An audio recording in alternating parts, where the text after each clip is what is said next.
జై శ్రీరామ్ అండి. నేను మొన్న ఒక వీడియో చేశాను ఈవిడ గురించే. నేను తమ్నెయిల్లో పెట్టాను కదా, ఈవిడ గురించి ఒక వీడియో అయితే చేశాను. అది చూడకపోతే ఒకసారి చూడండి. నేను ఎవరిని విమర్శించడానికి కాదు, కానీ నాకు కొన్ని డౌట్స్ ఉన్నాయి. ఈవిడ దృష్టిలో సనాతన ధర్మం తర్వాత హిందూ ధర్మం ఒకటి కాదా? ఒకటేనా? ఒకటే అయితే గినక అసలు అందరం ఒకటే అనే ఫీలింగ్ ఈవిడకుంటే ఇంత విద్వేషం ఎందుకు చూపిస్తుంది? ఒకళ్ళ నుంచి ఒకళ్ళకి అన్నయ్య అంటది ఒక వీడియోస్లో, ఇంకొక వీడియోలో నోట్లో గోమూత్రం పోసుకొని శుద్ధి చేసుకుంటున్నా అని అంటది. అంత శుద్ధి చేసుకోవాల్సిన పనేంటో నాకైతే అర్థం కావట్లేదు. అంత శుద్ధి చేసుకోవాల్సిన పనేంటమ్మా?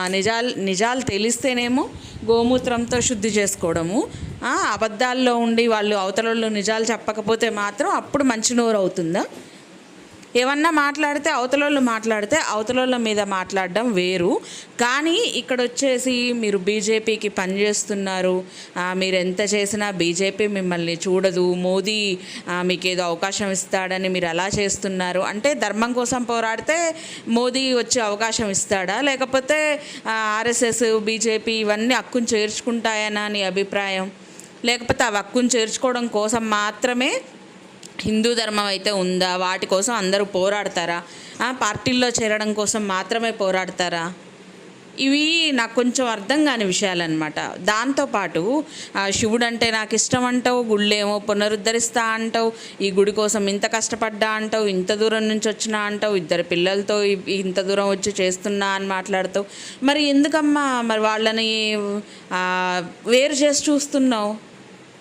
వైష్ణవ సాంప్రదాయం అని అంటావు. అసలు ఇప్పటిదాకా వైష్ణవ సాంప్రదాయం అని ఆ ఒక్క పేరును పలుకుతూ ఒక ఛానల్ అనేది ఇంతవరకు లేదు. అంతా హిందూ ధర్మం, హిందూ సాంప్రదాయాలని మాట్లాడుకునే వాళ్ళని నువ్వు తీసుకొచ్చి వైష్ణవ సాంప్రదాయం అని అలవాటు చేస్తూ కేవలం విష్ణు భక్తులు మాత్రమే అన్నిటికీ అర్హులు అన్న విధంగా నీ ఆలోచనలు, నీ మాటలు, నీ అంతరార్థాలు అన్నీ ఉంటాయి. శివుడికి పైన చేస్తున్నా అని చెప్పేసి అంటూనే లోపల శివుడికి సంబంధించిన వాళ్ళందరినీ వేలు పెట్టి చూపించే ప్రయత్నం చేస్తున్నావు. వాళ్ళ మీద తప్పులున్నట్టు వేలు పెట్టి చూపించే ప్రయత్నం చేస్తున్నావు. నీ గురువర్యులకి, నీ గురువులకి నువ్వు అడ్డుగా నిలబడు, వాళ్ళని ప్రొటెక్ట్ చెయ్యి, వాళ్ళు మాట్లాడిన మాటల్లో అంతరార్థం ఏంటో వివరించు. ఓకే, అంతవరకు ఫైన్, దాన్ని ఎవరు తప్పు పట్టట్లేరు. కానీ అవతల వాళ్ళు కూడా మీ గురువుని అభిమానిస్తూ, నేను కూడా వాళ్ళ దగ్గర ఉన్నాను, 2 సంవత్సరాలు ఉన్నాను, నాకు ఈ ఛానల్ పెట్టించింది వాళ్ళే అని వాళ్ళు పొగుడుతూ చెప్తే, ఆ వీడియోని తీసుకొచ్చి నువ్వు ప్లే చేస్తూ మీకేం భక్తి ఉంది అని నువ్వు ఎలా అంటావు? భక్తి అనేది నీ దృష్టిలో నీ వరకు మాత్రమే పరిమితమా? వాళ్ళకి భక్తి లేదా? వాళ్ళకి భక్తి ఉండబట్టే వాళ్ళు దాని మీద మాట్లాడాలి కాబట్టే సామరస్యంగా వాళ్ళు మాట్లాడారు. ఎందుకంటే ఈ హిందువులందరూ ఒకటిగా ఉండాలి, కొట్టుకోకూడదు, శైవులు వేరు కాదు, వైష్ణవులు వేరు కాదు అన్న విధంగా కొట్టుకోకూడదు, అందరూ సమానంగా ఉండాలి, ఇప్పటిదాకా అలాంటి పొరపచ్చాలు లేవు అనే ఉద్దేశంతో వాళ్ళుంటే కావాలని రెచ్చగొడుతున్నావు. ఎవరో ఒక పర్సన్ని నువ్వు టార్గెట్ చేసుకొని ఆ పర్సన్కి వీళ్ళు సపోర్ట్గా ఉన్నందుకు వీళ్ళని కూడా అటాక్ అనేది చేస్తే ఎలాగా? తాళి మీద ఒట్టేసి మరి నేను నిజం చెప్తున్నానని నువ్వు మాట్లాడుతున్నావు. తర్వాత పోస్ట్లో వచ్చేసి, కమ్యూనిటీ పోస్ట్లో వచ్చేసి తిరుపతిలో చేద్దాము అని చెప్పేసి నువ్వు మాట్లాడుతున్నావే. నువ్వు అంత ప్రమాణం చేసి చెప్పాల్సినంత అవసరం ఏంటి? అవతల వాళ్ళు చెప్పేది, నువ్వు చెప్పేది సాక్ష్యాధారాలతో చూపిస్తే సరిపోతుంది. అంతేగాని దేవుడి దగ్గరికి వెళ్ళి మరి ప్రమాణాలు చేయాల్సిందే అన్న విధంగా మాట్లాడితే నువ్వు చేసేది ఏమాత్రం తప్పు కాదు అని జనాలు నమ్ముతారనా? లేకపోతే తాళి అనే ఒక సెంటిమెంట్ని పెట్టుకొని ఒక ఆడమనిషి బయటకు వస్తే ఖచ్చితంగా చూసే సమాజం తాళి మీద ఒట్టేసి అబద్ధాలు చెప్పరు అనే ఆలోచనతోటి వాళ్ళు ఆలోచిస్తారనా? నీకు అంత ఇది ఉంటే, నీకు అంత సాంప్రదాయాల మీద ఒక మంచి రెస్పెక్ట్ అనేది ఉన్నట్టయితే, నువ్వు ఒక ఆడమనిషి, నీకు తెలియని మనిషి లలిత్ కుమార్ గారి చెల్లెలు, నీ చెల్లెల్ని కూడా ఇలానే చేస్తావా? ఇంకా మాట నేను మాట్లాడను, తాకట్టు పెడతావా? ఇలాంటి మాటలు ఎందుకు వస్తున్నాయమ్మా? నీకు తెలుసా ఆవిడెవరు? ఒక ఆడదాన్ని నువ్వు ఈ రకంగా చేస్తావు అని. ఇప్పుడు ఆ మగ మనిషిని నువ్వు టార్గెట్ చేసావు, మగ మనిషిని టార్గెట్ చేస్తే నువ్వు అంతవరకు ఆగు. కానీ అతనికి సంబంధించిన తల్లి, చెల్లి, అక్క ఇవన్నీ ఎందుకు టార్గెట్ చేయడం? వాళ్ళని ఎందుకు టార్గెట్ చేయడం? అసలు ఆ మాట మాట్లాడొచ్చా? నువ్వు ఒకవేళ మన సాంప్రదాయాలు, మన గౌరవ మర్యాదలు ఇలా ఉండాలి అని అనుకునే దానివైతే తెలియని ఒక స్త్రీ మర్యాదను పోగొట్టడం కాదా అది? తాకట్టు పెట్టడం అనే మాట ఎంత పెద్ద మాట అది! అసలు ఆ మాట అనొచ్చా? ఒక అన్న ఒక చెల్లెల్ని ఆ విధంగా చేస్తారా? సరే వేరే వాళ్ళు చేస్తే చేసి ఉండొచ్చేమో, కానీ మన హిందూ ధర్మంలో మనకు తెలుసు అన్నా చెల్లెళ్ళ బంధం ఎంత పవిత్రమైనది, ఒక తల్లి కడుపున పుట్టిన వాళ్ళ బంధాలు ఎంత పవిత్రంగా ఉంటాయి అనేది మనకు తెలుసు కదా. మన విలువల్ని మనం కాపాడుకోకుండా మనకు మనమే మాట్లాడుతూ విలువల్ని తీసేస్తే ఏం ఉపయోగం? పోనీ మీ అందరికీ ఒక యూనిటీ ఉంది, మీ అందరు కలిసి నా మీద యుద్ధం చేస్తారు, నా వైపు ఎవరూ లేరనేగా అని చెప్పేసి నీ వైపు ఉన్నారు కదా, నీకు సపోర్ట్ చేసేవాళ్ళు నీ వైపు ఉన్నారు, నువ్వేం సింగిల్గా లేవు కదా, నీకు సపోర్ట్ అనేది ఉంది కదా.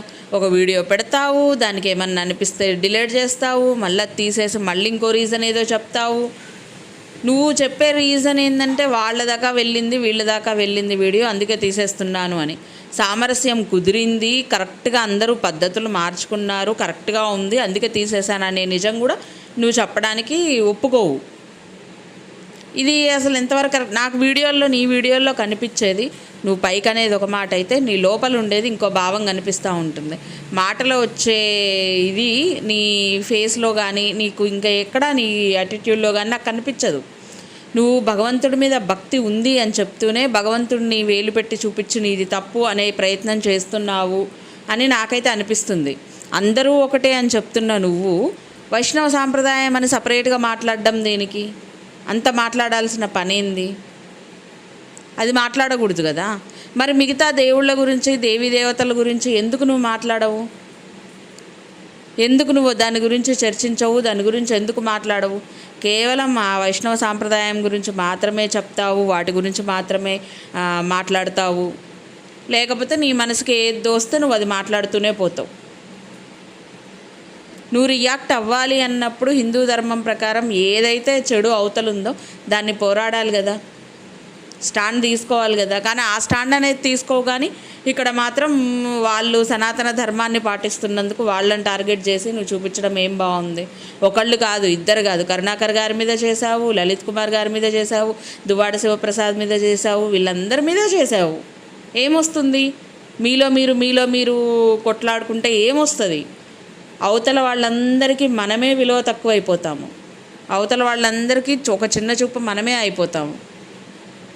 సామరస్యం అనేది అవతలలో ఏర్పాటు చేస్తుంటే కాసేపు కూడా ఆగకుండా మళ్ళీ యుద్ధం చేస్తాను అంటే ఈ యుద్ధం ఎప్పుడు ఆగుతుంది? ఇంకా ఈ యుద్ధం ఆగాలి కదా. మనమే కొట్టుకొని చచ్చిపోదామో చెప్పండి. మరి ఒకళ్ళు మంచిగా చేసి ముందుకొచ్చి సామరస్యత ఏర్పాటు చేస్తుంటే లేదు నాకు సామరస్యం వద్దు ఆ మాట అనడం తప్పేగా.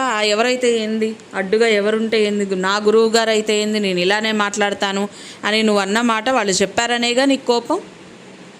మరి అది నిజం కాదా? ఆ మాట ఎందుకు నువ్వు తీసుకొని రావు? నేను అనలేదు అనే మాట నువ్వెందుకు గట్టిగా చెప్పలేవు? ఆ మాట గట్టిగా చెప్పకుండా నువ్వు ఒక మాట చెప్పడం, నువ్వు అన్న మాటకి వాళ్ళు ఇంకోటి చెప్పడం, ఈ గొడవలు పెరుగుతూనే ఉంది అంత అనేది లేకుండా. నాకు తెలిసి అసలు ఇప్పటితో ఆపేస్తే మన విలువలు ఏమన్నా పోకుండా ఉంటాయేమో అని నాకు అనిపించింది. అందుకే నేను వీడియో చేస్తున్నా. మీరు చేసేది మాత్రం నేను నిజంగా చెప్తున్నా కదా, మీరు చెప్పేది ఒకటి చేసేది ఒకటిలాగానే నాకు అనిపించింది. అందుకనే నేను ఈ వీడియో చేశాను. మీకేమనిపించిందో అది చెప్పే రైట్ మీకున్నట్టే, మీరు చెప్పింది తప్పో ఒప్పో చెప్పే రైట్ జనాలకు కూడా ఉంది. జనాల కామెంట్స్ పెడుతుంటే నువ్వు డిలీట్ చేస్తున్నావమ్మా. ఎందుకు డిలీట్ చేయాల్సిన పనేంది? చాలామంది కామెంట్స్ డిలీట్ చేసావు, అంత డిలీట్ చేయాల్సిన పనేంటి? ఉంచాలి కదా, కామెంట్స్ ఉంచాలి కదా. లేదా వాళ్ళతో నువ్వు ఆర్గ్యూ చేయి, నీ ఆన్సర్ నువ్వు చెప్పు. కొంతమందికి చెప్తున్నావు, కొంతమందికి డిలీట్ చేస్తున్నావు, అది ఎంతవరకు సమంజసం చెప్పండి. సో నాకు తెలిసి అనవసరమైన ఈ వాగ్వివాదాలు పెట్టుకోకుండా ప్రశాంతంగా ఉంటే బాగుంటుందేమో అన్న ఆలోచన, అందుకోసం ఈ వీడియో అయితే చేశాను. సో ఇది ఫ్రెండ్స్ నేను చెప్పాలనుకునే విషయాలు అయితే. మీకు కనుక నా వీడియో నచ్చినట్టయితే లైక్ చేయండి, షేర్ చేయండి, అలాగే సబ్స్క్రైబ్ చేసుకొని పక్కనే ఉన్న బెల్ కూడా కొట్టేయండి. అప్పుడే నేను చేసే వీడియో నోటిఫికేషన్స్ మీ దాకా వస్తాయి. Thank you so much for watching. ఇంకో మంచి వీడియోతో మేము ముందుకు వచ్చేస్తాను. బాయ్.